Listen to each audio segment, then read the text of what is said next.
think we can go ahead and begin.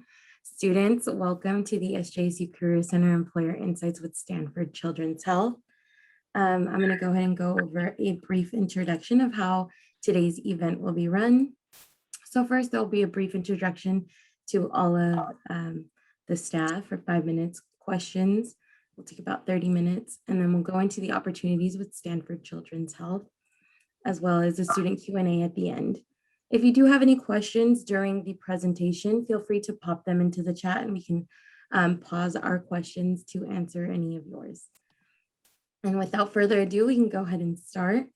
Today, we have our guest, Kelly Chen, but to introduce myself, my name is Edlyn Hernandez and I'm an employer engagement specialist with the SJSU Career Center. And I'm going to go ahead and hand it over to my esteemed colleague, Kristen Keller.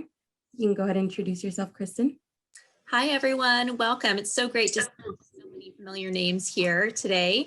I am a career counselor at San Jose State University, and I specialize in supporting students studying health nutrition and the health sciences. And Patrick, you want to take it next? Yeah. Hi, my name is Patrick Harris. I'm also an employer engagement specialist with SJSU Career Center, and I assist with events such as this. During today's event, feel free to ask your questions in the chat window. We'll raise relevant questions during the times when they're relevant to the current topic, but otherwise, any other questions, we will have a Q&A session toward the very end where I'll be reading off text questions in the chat. And if you have a question you'd like to raise with your microphone, feel free to raise your hand at that time. We'll remind everyone of how this will work during that Q&A session, but you can raise your hand and we'll call on you to say your question out loud. Thank you, Patrick. And today's guest, I'm going to go ahead and hand it over to Kelly so she can introduce herself. Good morning, everybody. So I'm Kelly Chen. I'm a genetic counselor and I work at Stanford Children's Health. And I want to thank the team for having me today. I'm really excited to be here. And just a little quick background. I wasn't born here, but I was raised here. I was raised in Fremont, went to Washington High School, went to Cal Berkeley for undergrad. So I'm really happy to be here to get some information out to the local community schools about what we do at Stanford Children's. Awesome. Thank you so much, Kelly. And without further ado, we can go ahead and move on to our line of questioning, and I can go ahead and start that off. There's like... All right. All right, Kelly. Tell us a bit about your role at Stanford Children's Health. So I'm in a new role as a manager for a team of genetic counselors. So there are approximately 30 different genetic counselors at the Children's Hospital alone. We also have genetic counselors on the adult Stanford healthcare side as well as the university. So the team I work with see patients in different departments, including pediatrics. So they're working with children and families where there may be a genetic condition in a child or family member. Another big group I work with are the prenatal genetic counselors who are seeing pregnant couples who might be carrying a fetus who is at risk for a genetic condition. And then we have a group of genetic counselors who work in specific subspecialty areas like pediatric oncology, neurology, and cardiology. And so those are the counselors on my team, and they primarily see patients. I see a small percentage of patients as well, but my main role is really to support them, to give them any type of resource they need to help them see their patients and provide the services. So whether that's information or tech resources or training or education, it's a new role and we're really excited because we've not had a manager who's a genetic counselor at the hospital. So I feel very fortunate and very honored to have been chosen for this job, which I started last year. Awesome. Thank you so much for telling us a bit about your role. I'm going to go ahead and hand it over to Kristen, who will be asking the next question. All right. Hey, Kristen. So our next question for Kelly is, we'd love to hear a little bit about how you got started in your field. So that's a great question. And I was trying to make this short, but it's just a long story. So I'll try to make a long story short. I took a little turn before I found my career. And I also wanted to mention that before this role as manager, I was at Stanford in prenatal and pediatrics for 18 years. So most of my career has been at Children's Hospital. I took a break the past 5 years and have worked in an industry role, and then I came back into this new role. But it took me a little while to find my profession because it's a very small profession. It started in the 1960s. And the second oldest program was actually at UC Berkeley. So that's where I did my undergraduate studies. I was a genetics major, but I actually did not know about genetic counseling in high school or college. So many of us back then were thinking pre-med, pre-law, pre-business. And I didn't even know that genetic counseling was an option. I did really like the area of genetics. And back then, the genetics major was housed in the College of Forestry because it was plant genetics based and more than human genetics based. So the field of human genetics was just growing. And so I liked the idea of traits being passed on and mutations that impacted human conditions. So I really liked the subject. I also liked helping people and interacting with patients. So I thought I was pre-med. So I applied to medical school. I got waitlisted, but didn't get in. I also was a business minor. So I, at the same time, was applying to business type jobs. And we were really fortunate. We had the big 6 accounting firms come on campus and recruit us. So I started my career out of college as an auditor for KPMG Pete Marwick. So completely different than genetics. I tried that for 2 years. I enjoy math and statistics, so I thought maybe I could go the public health route, but I really was missing the meaningfulness of the work. And so I actually found out about the genetic counseling career while I was unpacking my college notebooks and boxes. I found a brochure that my advisor had given me about genetic counseling. And literally that was the moment I remember finding about the profession, was based on an old brochure that was given to me. And I have a little, not regret, but that I didn't know about this career when UC Berkeley had a master's program on campus, and I was genetics major there, but I knew nothing about the profession. So I don't think they were very good about promoting it, and this is why I'm here today as well, just to try to improve that. So I read about the career. It sounded really fascinating. I decided to gain some volunteer experience at Planned Parenthood. Really enjoyed that, really interacted with patients who were finding out about pregnancy in a crisis situation, and that just sold me. So then I applied to graduate school from there. Thank you so much, Kelly. Our students like you, I feel like, may have many careers in their life. So it's so good for them to see someone who loves their career that took a couple different turns on that way. And it sounds like you got your experience through some volunteering before you went back to school. So that's wonderful. Edlin, do you want to take the next question? Yeah, of course. What types of roles are available in your field, Kelly? So I'm really excited to say that right now, currently, there's a huge plethora, a huge number of different ways or paths that a genetic counselor can go, and that wasn't always the case. So I'm going to give a little history. Since the profession is fairly new, it started in the 1960s. The first role for a genetic counselor was in an academic medical center setting, and focused in pediatrics because that was where the genetic testing was based. So the first genetic test that was available to patients was a chromosome test. And so for those of you who are pre-med or pre-health, you know that chromosome testing is a very powerful tool, but it is somewhat limiting. It looks for a set of genetic conditions, but not everything. So the main common condition that can be tested for using that test is Down syndrome, Turner syndrome, chromosome problems. So 30, 40 years ago, there were children who would present to clinic who had physical features of some of these common chromosome conditions. And we could do testing, like a blood test, to check their chromosomes to confirm that diagnosis or exclude that diagnosis. So that was the first role for a genetic counselor, was to work with a geneticist who was usually a pediatrician or a primary care physician trained in genetics, who would see patients, examine them, but also order this chromosome test. And the counselor helps to provide informed consent to the patients, explain what that test would look for, the benefits, the limitations, the risks, and then maybe help deliver the news of the results and provide any supportive counseling for families in dealing with a diagnosis or a non-diagnosis. The next area that we evolved into was the prenatal space. Because then we discovered that we could do this chromosome test on different types of tissue. So not just blood, but we could do it on amniotic fluid, which is the fluid that surrounds the fetus in pregnancy. So testing became available where you could withdraw that fluid, take out a little piece of tissue, and do that same chromosome test. So you could find out about these chromosome conditions before a baby was born. And so for a very long time, most genetic counselors practicing in clinic were either pediatric or prenatal.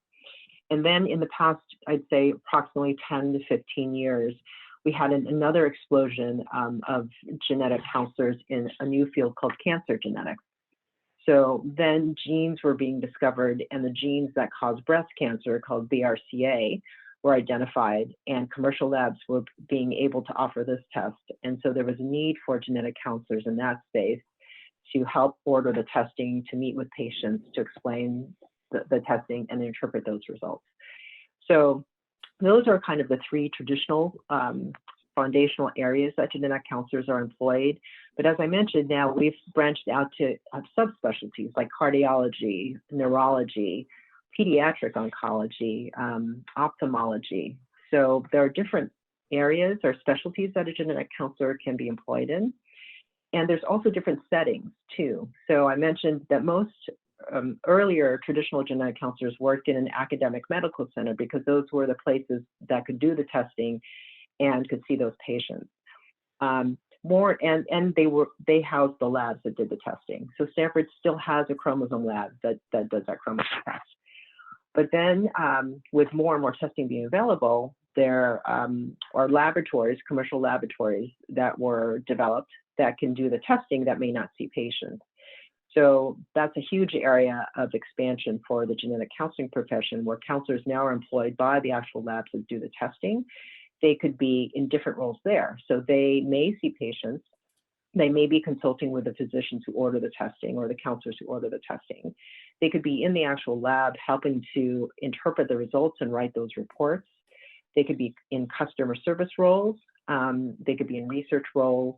They can also be in business roles like marketing, developing the test products and the information that's marketed on websites and brochures, and working with the sales teams, program development. So there are more traditional business roles that the genetic counselors have now crossed over into. So now we have kind of two different settings that two different areas we're looking at, like specialty area as well as work settings that we didn't have a generation ago. So it's really a great time to be a genetic counselor because our skills can be utilized in a lot of different areas. Yeah, and it's wonderful to see how much the genetic field has developed over time and all of the new roles that are available. Thank you for So yeah, sharing. great point. I mean, most, as I've alluded to, most of these roles have come about because they're tied to the genetic testing that's become available. As more and more genetic tests have come out, I think the healthcare area has recognized that genetic counselors are very needed and useful to help deliver those genetic tests. So it's, like I said, it's a great time to think about this profession. Yeah, wonderful. I'm going to go ahead and hand it over to Kristen to ask the next question. Go ahead, Kristen. All right. Thank you, Kelly. And one thing I just want to reiterate is a lot in our career counseling with students, we talk about how, if you're interested in going into the medical field, it's not just working in a hospital. There are so many different settings and so many different roles. So I think our students are probably furiously writing notes about all the options they have. So let's go into question number 4. So for people who want to be like you, what training and education is needed to be a genetic counselor? So I can certainly speak generally to that. We're very fortunate that Stanford University does have a genetic counseling program on site. So I'm not part of the official program, so that's just a disclosure. So I would encourage you to look at the specific site, but I do work with the program directors and the committees. So generally, though, most programs are a master's program, so that's usually about 2 years, and they require some type of 4-year degree or undergraduate bachelor's degree. It doesn't have to be in science, but I think there's a set of core classes that are recommended, like certain science classes, maybe some counseling or psychology classes. There used to be a requirement for a GRE test score, and I don't know if that's been waived because of current situations. And a lot of programs do recommend either some volunteer or work experience in counseling and some interaction with a genetic counselor, interviews with genetic counselors, attending webinars about clinical genetics. So we are really lucky. We have now about, I think it's 50 or 51 different training programs in the United States. There are also training programs in Canada and other countries. We have quite a few in California. At UCSF is starting up their new program, Stanford here as well. And in Southern California, there's UC Irvine, which is the oldest program where I trained, as well as at the Claremont Colleges, UCLA as well. I may be missing one. So I would check, I think we have a link to the national website that has a whole list. So definitely a combination of schoolwork, but counseling experience is recommended. Wonderful. And I think Patrick was going to put that link in the chat for us for anyone interested in learning a little bit more about those, but a lot of different ways that you can get into this field. So that's exciting. All right, Edlin, you want to take the next one? Yeah, so kind of speaking to that, Kelly, how can students learn more about the field and gain experiences such as like paid positions or maybe volunteer positions at Stanford Children's Health? Right, so also a great question. I would encourage everybody to look at the national site, which we'll put the link to. We have a National Society of Genetic Counselors, also called NSGC. And so it really has a wealth of information about the types of roles that I just briefly went over. I think there are even standard videos that give you an idea of what a genetic counseling session might look like between a counselor and a patient, a link to the master's programs, in a list and a directory of genetic counselor members. And many genetic counselors in our area are certainly open to speaking with prospective students. So I would start there first just to see if that is of interest. And I would also say, I mean, it's kind of obvious in the name of our role that if you like or are interested in genetics, clinical genetics and human genetics, as well as psychosocial counseling, this might be a really good fit for you. And I found for myself, that's exactly the two things that I love the most. And so it was just a miracle for me to find a profession that was very specific in these two. And then, especially with industry jobs, I also had an interest in business. And so there is a component of that. If you also like to be in a corporate setting instead of a clinical hospital setting, that's now available as well. So NSGC does describe all of those types of areas and gives that information.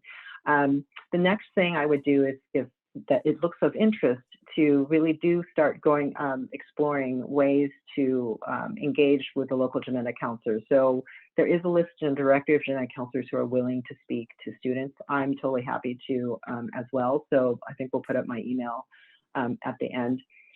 There are more and more webinars. Now, one side benefit of the pandemic is just this broader use of Zoom. And I think all of the profession is recognizing that we need to increase awareness and access to information about profession to everybody. So I think there are more and more webinars, either standalone or associated with some of these societies where students can join and learn of recent discoveries in clinical genetics.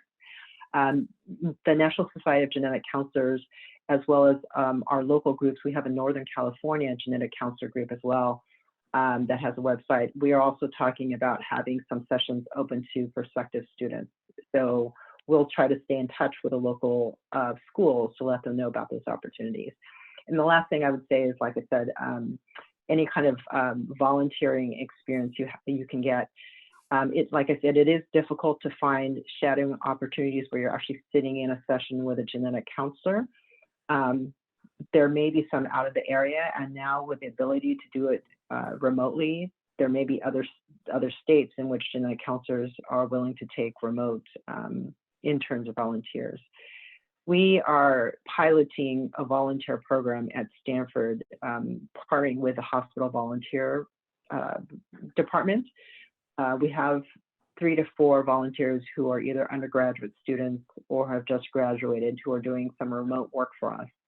And I'm really, really hopeful that we can try to expand this in the fall, or at the latest, the early spring next year, to include more local students as well as remote students to help us with our work and have the potential to see patients with us. So right now it's in pilot phase. So it is a little challenging right now, but I think there are a lot of resources on the internet that can give you some more exposure. Great. So it's definitely about doing some research and really getting in contact with these genetic counselors to see if they do have some maybe paid positions or even volunteer positions. Great. Thanks, Kelly. I'm going to go ahead and hand it over to Kristen. All right, Kelly. So a lot of students worry about finding experience, especially during this COVID economy and the environment. Please give us your advice on how they could best network in this virtual environment. You talked a little bit about this as far as finding webinars and everything, but any other suggestions of what they can do if they can't volunteer right now? It's a really interesting question. So I can also disclose, like I have a son who's a junior in college as well. He's not in my field. I haven't converted into genetic counseling, and he's an engineering student. So I totally get, I mean, living it myself as a parent, seeing my students in his peer group struggling to find internship positions, either in his area or the local area. The good news about genetic counseling specifically is that our whole profession is based around the idea of communication. And so this virtual environment, honestly, has actually, I feel like, opened up the ability or accessibility for prospective students to engage with genetic counselors. Even though we don't have additional volunteer or shadow opportunities, even meeting with a genetic counselor, interviewing them, kind of getting an idea of what they do day to day, I think that's really, really helpful right now. And now with telehealth being so much more popular and available, most genetic counselors are very used to doing videos instead of just phone calls. I actually think that lane has opened up a lot. So I would encourage everybody to reach out to genetic counselors to see if they would meet by Zoom or WebEx to have an interview of what they do, even if you can't sit in on patients directly. That is such great advice, Kelly. And the type of interviewing you're actually encouraging is what we call informational interviewing. So I will put a link in the chat.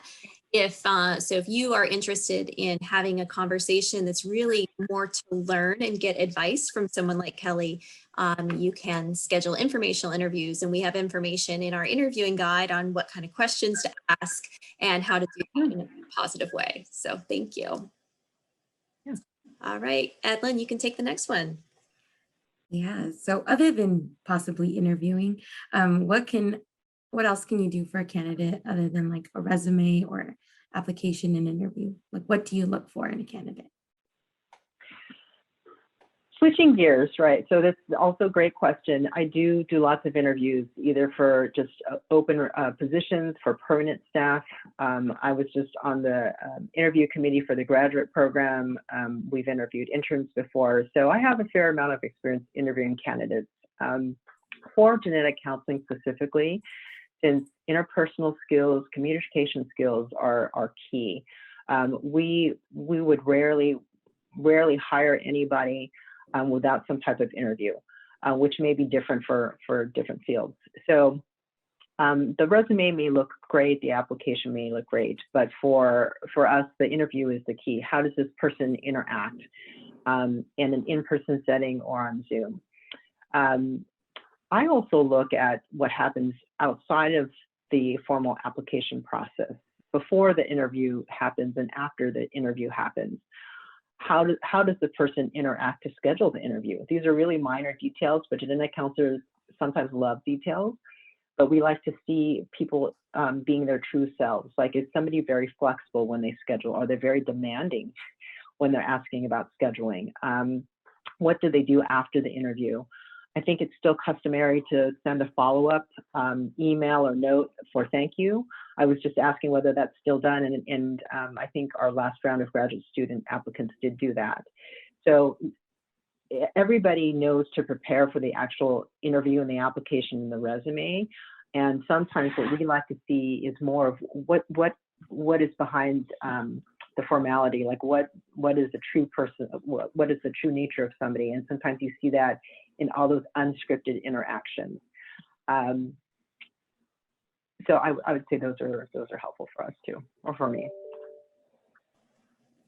So helpful. We teach our students a lot of it is connecting with people, strong communication skills, being warm, being yourself, and being respectful of employers' time. So I'm glad to hear that that's what you guys look for as well. So Yeah. I would also say for some graduate programs, this is not uncommon for any type of college or graduate school application. I know that applicants sometimes will also meet with the current students, and it's usually in a casual social setting like a meal. And some people may not think that's actually part of the interview as well. It's not just what you're doing in the formal timed interview, but how you interact in all different aspects. Because everyone can behave a certain way during the interview, but we like to see more of somebody's personality. How do they interact? Because the genetic counseling field is still very collaborative. So we also are looking for people who are team players, who can be collaborative. How do they work with other counselors, physicians as well? And sometimes that's really hard to tell on an interview. yeah, and actually, Kelly, that relates to the next question that we had planned for you. Is the specific question was, what do you look for in a candidate, other than in like the resume or the application or the interview? So you've been talking a lot about like soft skills of how they interact. Have you seen any examples of how people really portray that on their application or portray that on their resume that you can give some tips to our students for?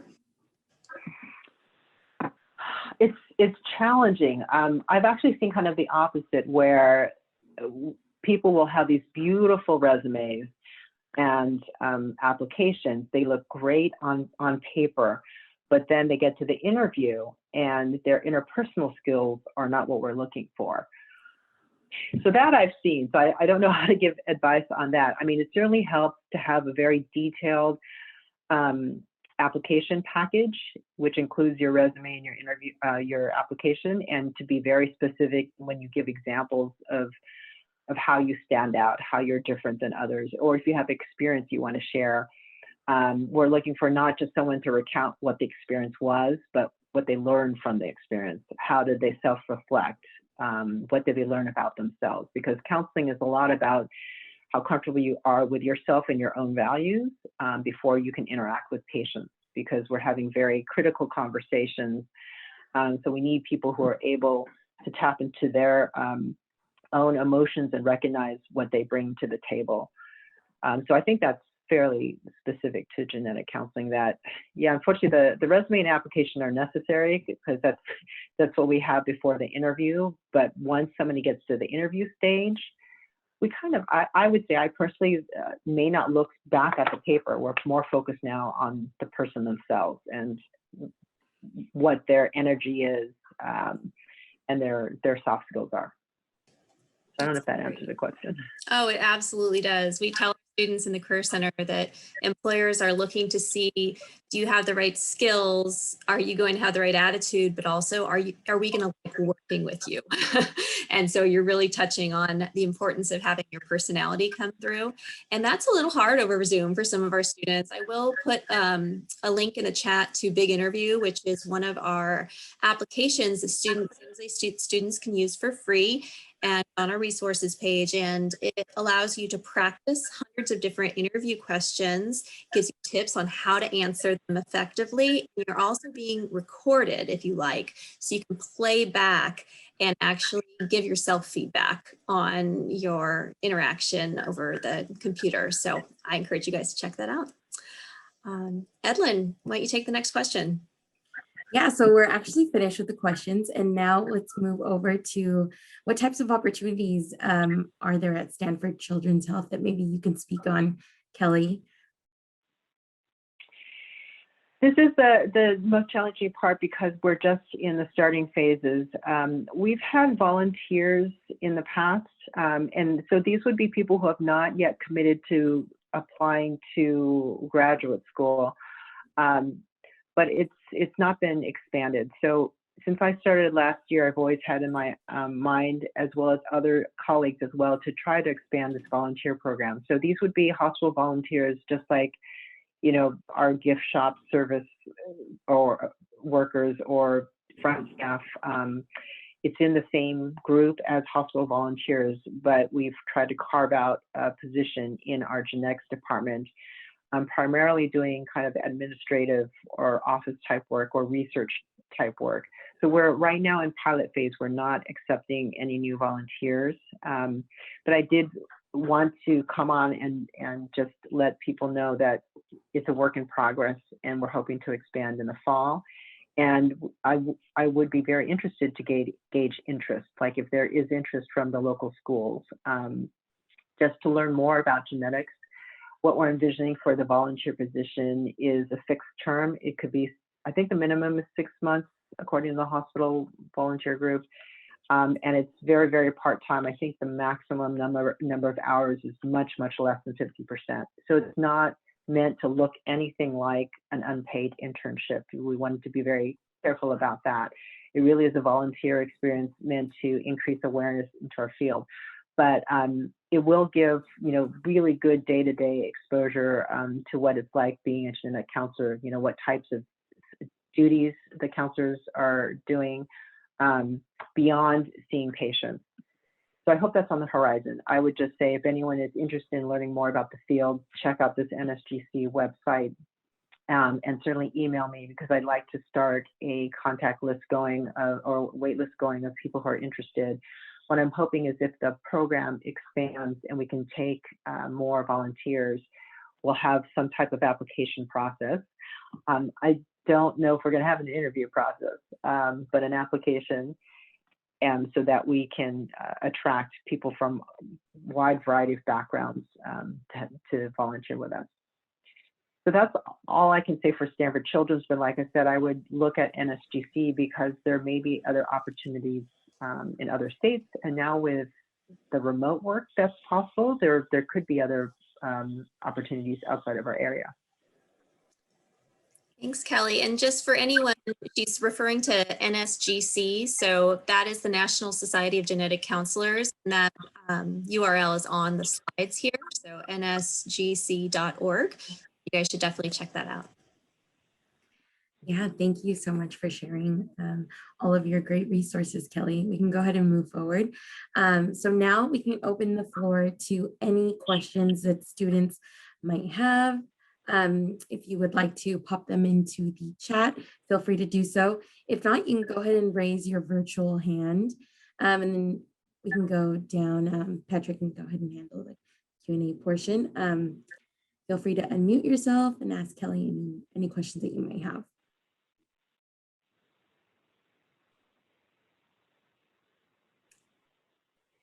I have a quick question. Yeah, go ahead, Mimi. My question is, if you're saying there's a you have to get a master in this field, is that right, Kelly? How about if you're graduating with a master this coming, next month, for example? I'm getting actually an MSW, and so I was wondering, because I love genetics. I actually took a genetic course undergrad, and I've been doing a lot of like behavioral therapy, things like that in my internship in the past year, and school counseling with children. So I was just curious, like, would that ever come to play? Anything could kind of transition over, or do I have to go through a whole new program? Yeah, no, that's a great question. We've definitely seen genetic counseling candidates who have had other degrees before. I don't think there's a way to transfer some of that credit or experience to shorten the 2-year program. I would just say that if you've already had some type of healthcare career, it probably strengthens your application.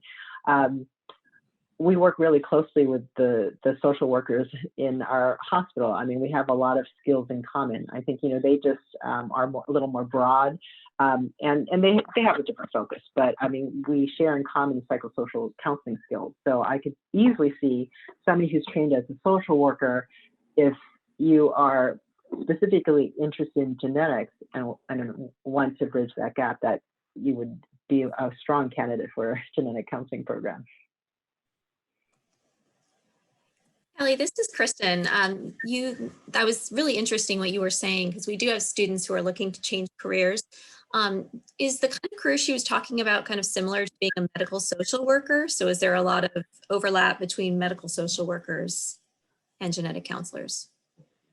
I mean, I don't know what the training is per se. Like, I know that, you know, for some families, we like at Stanford Children's, we often work in a multidisciplinary team where we both have genetic counselor, we have social work, we might have interpreters, so allied health professionals. You had mentioned before, there are so many careers other than being a physician. And Stanford Children's probably has a lot of those types of what we call allied health professions or advanced practice providers like nurse practitioners. But I think there is a little overlap. And I think in some areas where we don't have all those subspecialties or hospitals who don't have all those resources, the genetic counselor does take on several hats and they do more of the social work component where they delve a little deeper into the family's situation and might help with things that aren't necessarily related to the genetic testing or the genetic diagnosis. But usually, like, I mean, we rely on our social workers to know more about trying to think things like resources for children with disabilities in our area and helping families apply for those, or basic needs like transportation or qualifying for Medi-Cal. So I think the social workers help with those types of needs where we would focus more on how family is coping with a genetic condition. But if there's, sometimes we're referring to the social workers to help us. So. Lots of cross collaboration. Yeah, definitely. Yeah. And Patrick, do we have any questions in the chat? We only have a few so far, so by all means, feel free to keep like posting questions in the chat or unmute your mic whenever you have the moment. But a question that was in the chat was, are there any common mistakes that you see people make during their interview? Common mistakes. I wouldn't say mistakes per se, but oversights that when we have a lot of applicants for any job, right, and you have so many highly qualified people, we're trying to differentiate one person from another. So being as specific as you can and being as detailed as you can really helps. We're looking for depth and kind of self-awareness. So if you have an example of a situation you're being asked about, really dig deep and give details and don't gloss over things is what I would say. And really listen to the question. I think I've, sometimes had applicants who don't quite answer directly what is being asked of them. But for the most part, I've been super impressed in the past, 5 years or so that many applicants, by the time they get to the interview stage, have really done some homework and are prepared. The only other, and these are basic things, right? Like being late to Zooms or appointments are always not good. Not doing your homework about the company or the person you're interviewing with. I wouldn't say those are mistakes, but those are oversights. Like if you're given the opportunity to ask questions, I would always ask at least 1 or 2 questions that show that you're interested in that specific job or that specific company. Yeah, thanks, Kelly. And like Kristen mentioned, the SJSU Career Center does have a great resource to help you with all things interviewing called Big Interview. And that link was posted in the chat, but if anybody needs a refresh, we can go ahead and do that. Now let's hand it over to anybody who would like to unmute their mic and ask any questions.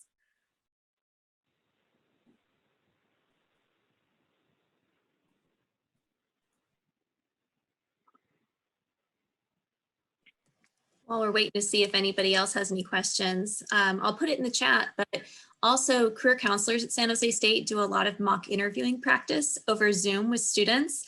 And that's one of my favorite kind of appointments. And we can give you feedback on how you're interacting with us, the quality of your answers, and how to improve. And I actually did that with a student just the other day, and I got a message that she landed her internship and felt so much more confident because she had prepped first. So I'll put that in the chat as well about basically you would schedule these appointments. They're one-on-one through Spartan Connect, which is the same system you use to book advising appointments. So there's career counseling on there as well.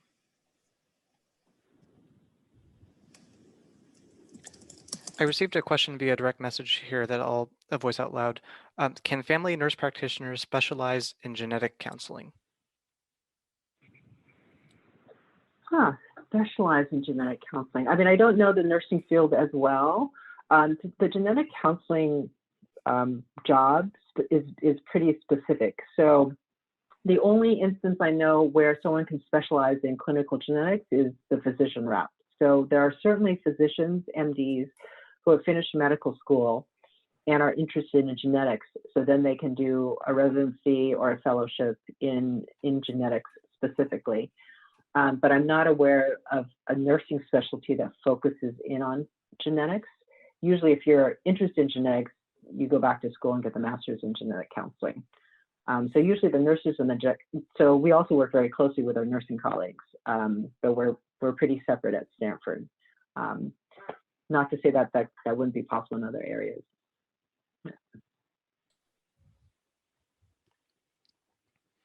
I think we're starting to get like a few more questions here in the chat, so I'll try and go through these in a reasonable order here.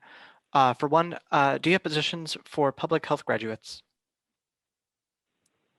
Graduates in public health majors? Public health.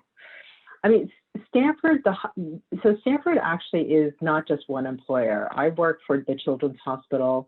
There's the university. So again, I'm not speaking as an official recruiter though, just as a disclosure. I would just encourage you to go to any of those Stanford websites to see what types of jobs might fit.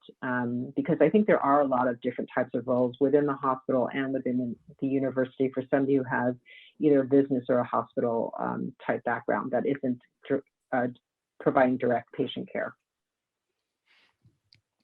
Thank you for answering that, because I think we are getting a few questions here in the terms of, if I'm blank major, do you have roles available? And so by all means, like, please check out like Stanford's general available opportunities, and recognizing that Stanford is multiple departments and different groups, while Kelly is representing one of them.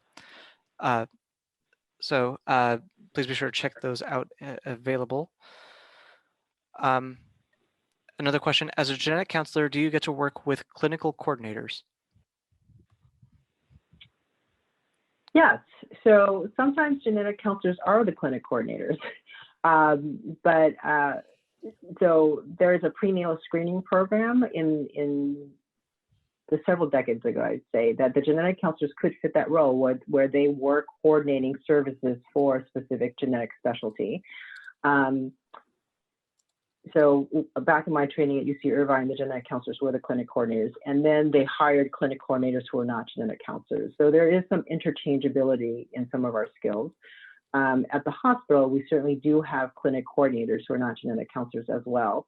So they may be focused more on a specific group or department, like, for example, like allergy, making sure all the appointments for the patients are scheduled, all the records are ready for the appointments. So they may coordinate the clinic, and the genetic counselor may be part of the team that's seeing the patients in that clinic. So genetic counselors, I mean, that is another thing that didn't come up in the other questions. It's really fun for me working at a big hospital, because we interact with all different types of specialties in all different roles, physicians, anyone related to the clinic. I do meet with like the lab, the clinic managers. So it's also just great to be in a big work setting like that, to be one piece of the puzzle and recognized as an expert in the genetics piece. I'm seeing a question here that's kind of more on the technical side of applications. Do we need a personal statement for interview? Is it recommended? And if so, what would you expect to see in a personal statement? For graduate school, most graduate schools, I believe, do have a personal statement. For a volunteer position, we may ask for a paragraph. I mean, I've read a lot of personal statements in just from various roles that I have.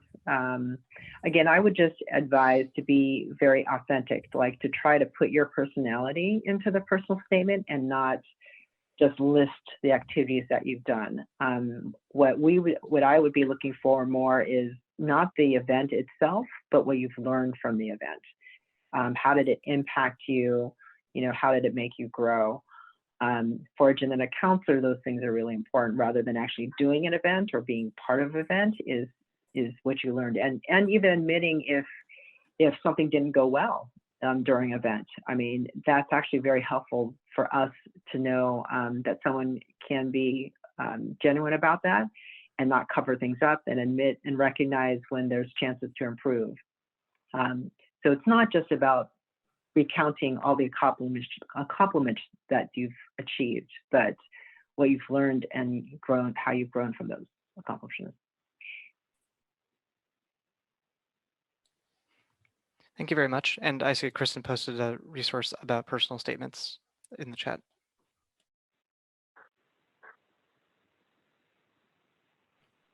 Wonderful. Is there anybody who would like to unmute and ask Kelly a direct question?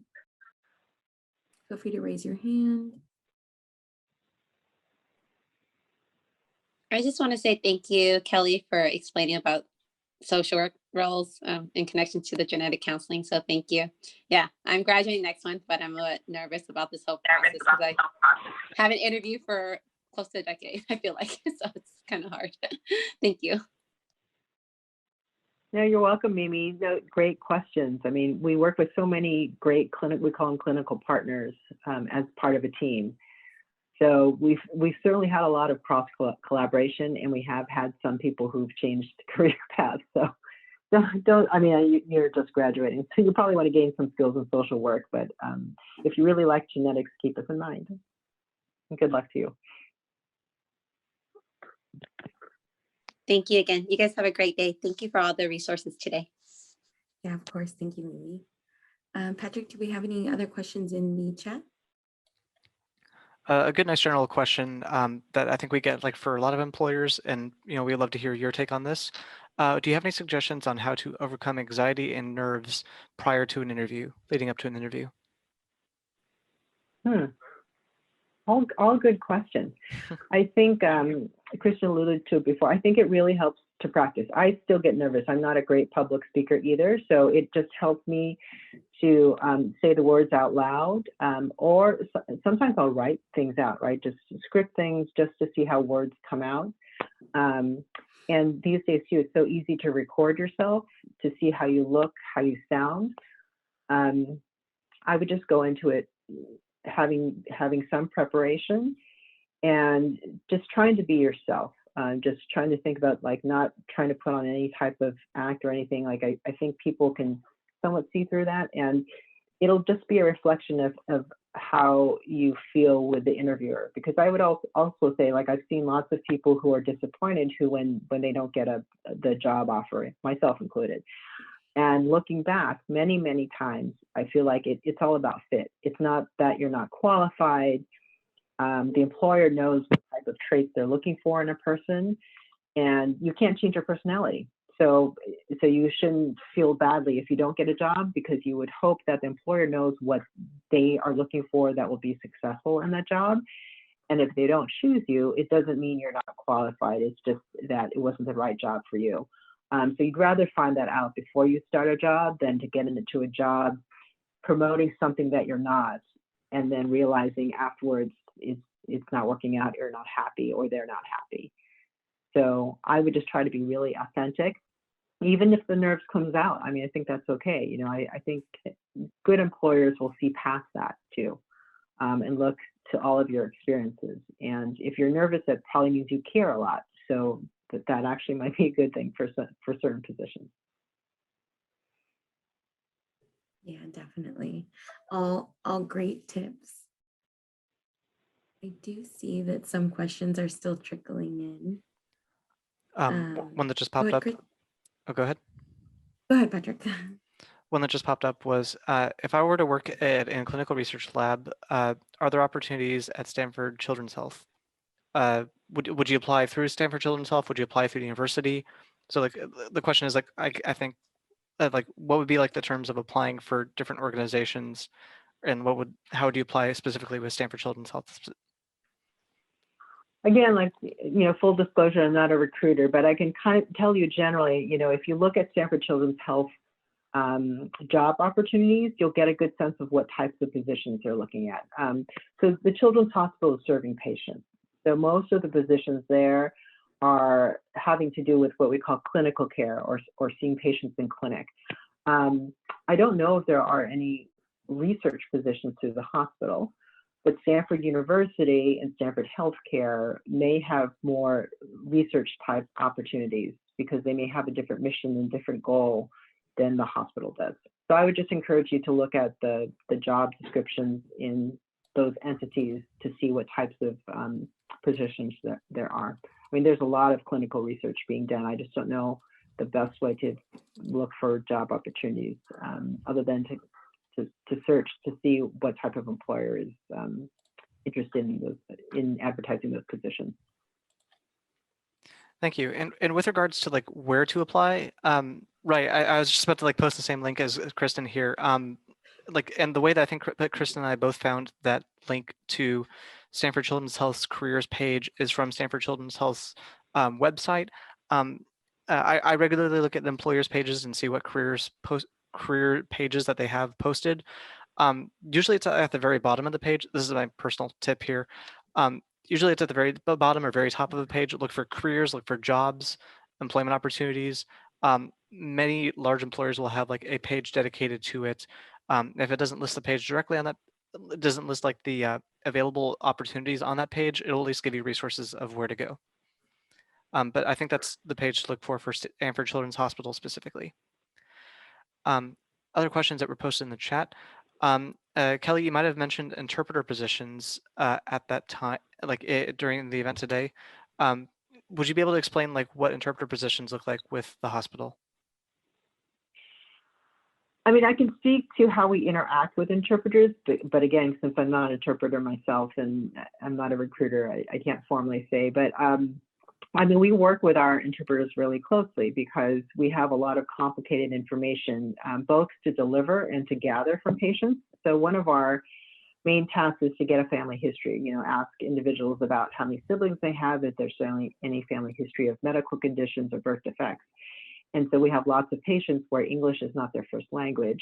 We're really fortunate to have a whole group of dedicated hospital paid interpreters who are Spanish speaking. I believe we have some who are with other languages as well. So oftentimes if we're seeing the patient together, there'll be the three of us. It'll be the patient and the family, and then me as a genetic counselor, and then the interpreter. And so we may be delivering the information, and then the interpreter is interpreting it or translating it for the family. And then if the family is giving information back, the interpreter is interpreting that back to us. So it really is kind of a three-way conversation. Our interpreters are phenomenal. Many of them have been working for the hospital for decades in genetics. So they actually probably could provide genetic counseling in their language, since they have actually said the words that we have been saying.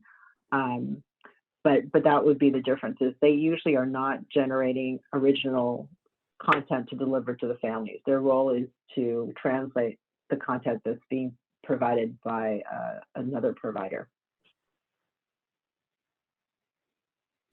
Thank you.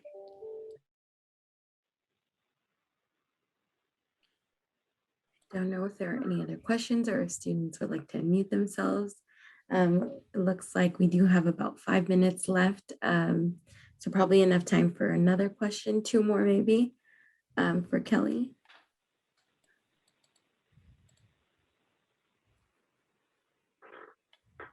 Anything in the chat popping up, Patrick?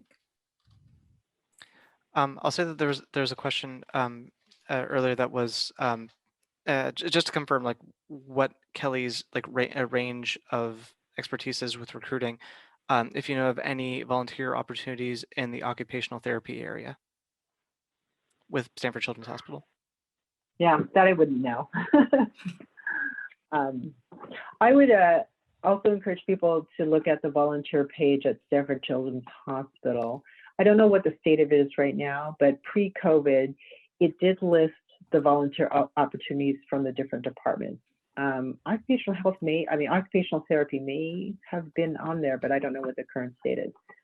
But whatever is available should be up there. I know that, everything has been curtailed because of COVID, but I think the volunteer office is also hopeful, again, not speaking as their representative, but I think we're hopeful in partnering with them to have some in-person opportunities, depending on the shelter in place and the remote work restrictions lifting. Great, thank you so much, Kelly. Well, if there are no more questions, I just want to go ahead and take this time to personally thank Kelly for talking about genetic counseling to our students. You were very helpful in answering all of their questions. And a special shout out to Kristen and Patrick for helping with this event. Thank you so much, Kelly. And if students would like a chance to win a $20 Amazon gift card, feel free to fill out our feedback survey. I think Patrick's posted it in the chat quite a bit. I'll post it here again in just a moment. Yeah, you can go ahead and post it again. And so many thank yous from students coming in. We really appreciate you taking the time on your Friday to come in and speak to our students.